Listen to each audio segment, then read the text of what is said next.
il est bien évident que je ne vous dirai pas ce qui se passe pendant la garde à vue. J'ai vu au travers de la presse que vous avez noté que le docteur Péchier devait être entendu sur une cinquantaine de cas. Ce n'est pas ce que j'ai et qui a été porté à ma connaissance dans le cadre de la garde à vue. C'est très loin d'être une cinquantaine de cas. Il n'a pas été mis en garde à vue pour 50 cas.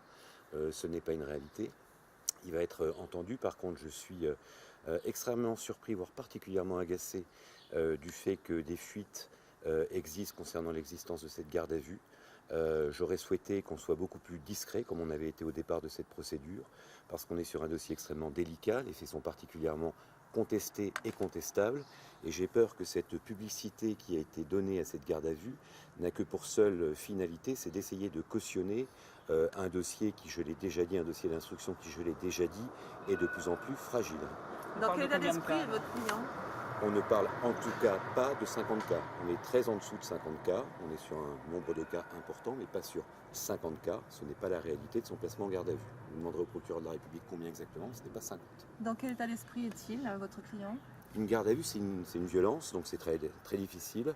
Maintenant, avec le docteur Péchier, avec Maître Leborgne, avec Maître Béthune de Moreau, on a décidé de se battre. Frédéric Péchier est combatif. Il donne ses explications et il répondra aux questions des enquêteurs. Ça fait déjà 2 ans, donc il est mis en examen. Il y a cette nouvelle vague qui arrive.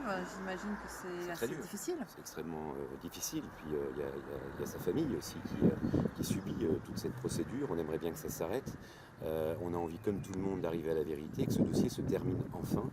Raison pour laquelle, bien sûr, on va collaborer dans le cadre de cette garde à vue. La garde à vue va être prolongée?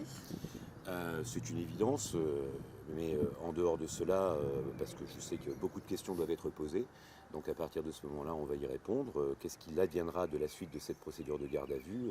En l'état, il est impossible de faire de pronostic.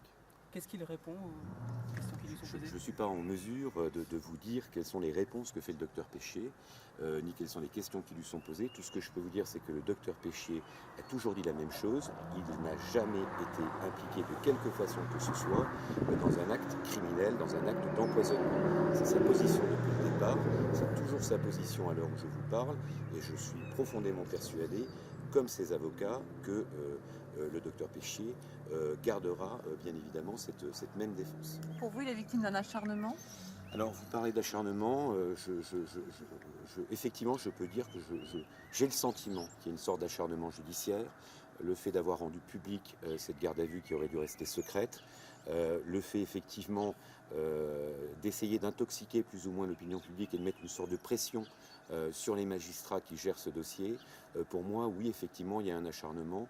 Celui ou celle qui a rendu d'ailleurs public cette garde à vue agit avec des intentions tout à fait malveillantes vis-à-vis du docteur Péchier, ou en tout cas procéduralement malveillantes vis-à-vis du docteur Péchier. Je ne sais pas qui c'est, mais en tout cas, c'est quelque chose que nous subissons, que je déplore. Est-ce que vous et votre client étiez surpris de cette nouvelle garde à vue? Bien sûr. Moi, je ne m'attendais pas à une nouvelle garde à vue. Ça fait plus de 2 ans qu'on nous parle de cas supplétifs sans jamais avoir vu le moindre cas supplétif. Vous m'excuserez, mais Madame Roux-Morizot avait dit après mars 2017, attendez 6 mois, attendez 8 mois et vous verrez bien les dossiers que nous allons ramener. Ça fait plus de 2 ans qu'elle avait fait ces déclarations. Oui, aujourd'hui, en l'état, nous sommes particulièrement surpris. Je vous rappelle qu'on a un dossier d'instruction qui, je l'ai toujours dit, n'a aucune preuve impliquant directement le docteur Péchier dans les faits qui lui sont reprochés, extrêmement fragile. Nous avons ici un dossier pour l'instant que je ne connais pas, puisque je n'ai pas encore eu accès aux éléments de la procédure, qui, je ne suis pas persuadé, soit beaucoup plus solide que le dossier que nous avons en instruction. Vous aviez soulevé il y a quelques mois un problème de retranscription de la précédente garde à vue. Où en est cette affaire? Alors madame, je suis très surpris que effectivement la possibilité que des enquêteurs visés dans la plainte puissent continuer à prendre part à des investigations dans le dossier du docteur Péchier, voire même puissent procéder à des auditions. Ce n'est pas le cas aujourd'hui au moment où je vous parle, mais j'espère qu'effectivement ce ne sera pas le cas, puisque nous avons déposé une plainte circonstanciée avec des faits extrêmement graves, où on a altéré la vérité de procès-verbaux.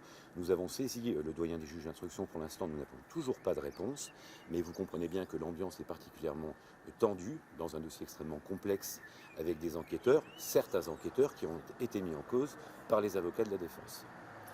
Vous savez que l'expression qui circule, notamment du côté des parties civiles, serial killer.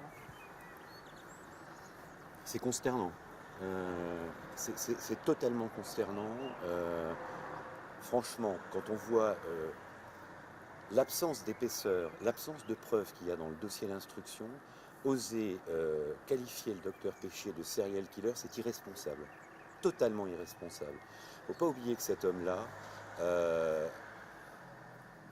ce qu'il a vécu depuis sa mise en examen, ce que sa famille a vécu, si 30 secondes, plutôt que de penser comme le procureur de la République de l'époque qu'il était effectivement coupable avant qu'il soit jugé, eh bien si cet homme-là est innocent, je ne sais pas si vous vous rendez compte des dégâts qui ont été occasionnés à lui, à sa femme, à ses enfants, à toute sa famille. L'affubler d'un tel qualificatif, c'est totalement irresponsable.